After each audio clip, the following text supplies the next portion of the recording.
तो जम्मू कश्मीर की सियासत में पहली बार जो है इस तरह से देखा जा रहा है कि जम्मू कश्मीर के 3 साबिक वज़ीर आला जो है वो इलेक्शन नहीं लड़ रहे हैं, वो इलेक्शन कंटेस्ट नहीं कर रहे हैं। सबसे पहले बात ज़रा महबूबा मुफ्ती की करेंगे। महबूबा मुफ्ती ने पहले एक स्टेटमेंट जारी किया था जब भी इलेक्शन के लिए जो है असम्बली इंतखाबात के लिए नोटिफिकेशन जारी नहीं हुआ था। उनका मानना था कि वो इंतखाबात में, असम्बली इंतखाबात में तब तक हिस्सा नहीं लेंगी जब तक यहाँ यूटी है। तो बिल्कुल वह अपने इस स्टेटमेंट पर खरा उतर रही है, यानी उन्होंने इलेक्शन में हिस्सा लेने से जो है अभी इनकार किया है, लेकिन वो पार्टी के लिए कैंपेन जो है वो मुसलसल जारी रखी हुई है। अब जहाँ से वो इलेक्शन कंटेस्ट करती थी, यानी महबूबा मुफ्ती बिजबिहाड़ा कॉन्स्टिट्यूंसी से हमेशा जो है इलेक्शन कंटेस्ट करती थी। अब वहाँ से उनकी बेटी इर्तिजा मुफ्ती जो है इस बार इलेक्शन लड़ रही है। लेकिन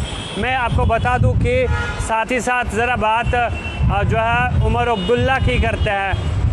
उन्होंने जिस तरह से उनका बयान आया था और उसमें उन्होंने कहा था हम इलेक्शन नहीं लड़ेंगे, लेकिन वो गांदरबल से इलेक्शन कंटेस्ट कर रहे हैं। लेकिन बात जो है फ़ारूक अब्दुल्ला जो यहाँ 3 दफ़ा जो है चीफ़ मिनिस्टर यहाँ से रह चुके हैं और बतौर चीफ़ मिनिस्टर उन्होंने जम्मू कश्मीर में काम किया है। तो जैसे उन्होंने कहा था जब एक सवाल में, जब ज़राई इब्लाग के नुमाइंदों से एक सवाल के जवाब में उन्होंने कहा था कि जब उनसे पूछा गया था कि उमर अब्दुल्ला कहते हैं कि हम इलेक्शन में हिस्सा नहीं लेंगे जब तक जम्मू कश्मीर में जो है स्टेटहुड बहाल नहीं होता है। लेकिन तब फ़ारूक अब्दुल्ला का मानना था कि हम अभी ज़िंदा हैं, हम इलेक्शन लड़ेंगे और बिल्कुल इंतखाबात में हिस्सा लेंगे। लेकिन आपने देखा कि जो जम्मू कश्मीर में इस वक्त बहुत बड़ा अलायंस हुआ है, नेशनल कॉन्फ्रेंस और कांग्रेस का जो अलायंस हुआ है, उस अलायंस को मुकम्मल करने में, उस अलायंस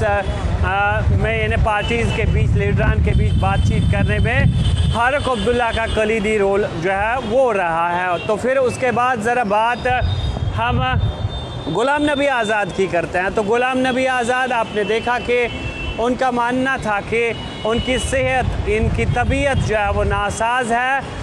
अब वो न सिर्फ इलेक्शन में हिस्सा नहीं ले सकते बल्कि वो अपने उम्मीदवारों के लिए कैंपेन भी नहीं कर सकते हैं। कुछ रोज़ कबल श्रीनगर में थे, वादी कश्मीर में थे। वादी कश्मीर से उन्होंने दिल्ली का रुख किया और उनका मानना था कि उन्हें फौरी तौर पर इब्तदाई इलाज और मुआवजे के लिए दिल्ली जाना पड़ेगा।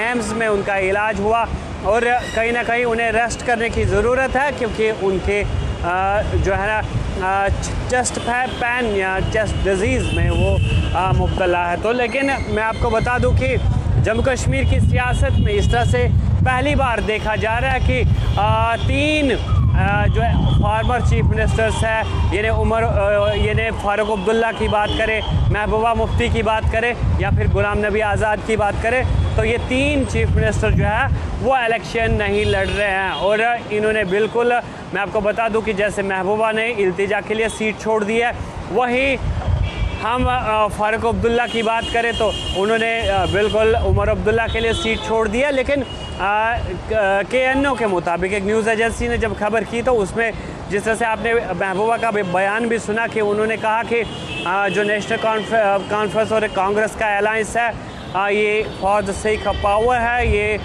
सिर्फ पावर गेन करने के लिए है, बल्कि हमारा जो अलायंस था उसमें हमने एजेंडा वाज़े कर दिया था। चाहे जेल से जो जेल में बंद लोग हैं उन्हें वहाँ से छुड़ाने की बात हो, या पाकिस्तान से बातचीत करने के हवाले से जो है हमने वाज़े एजेंडा पेश किया था, या फिर दीगर चीज़ें जितनी भी थी, या 370 की छेड़खानी को या उससे महफूज रखने के लिए हमने वाज़े एजेंडा जो है वो रखा था। तो इस अलायंस में कुछ चीज़ें वाज़े जो है वो नहीं है। लेकिन मैं आपको बता दूं कि जिस तरह से दूसरे चीफ मिनिस्टर की हम बात करें तो आज़ाद साहब जो है वो तबीयत उनकी नासाज है, उन्होंने इलेक्शन में हिस्सा नहीं लिया और उन्होंने फ़िलहाल अपने किसी रिश्तेदार को जो है मैदान में नहीं उतारा है, बल्कि अगर 2 फार्मर चीफ मिनिस्टर्स की बात करें तो एक की बेटी और दूसरे का बेटा यानी साहिबजादा उमर अब्दुल्ला जो है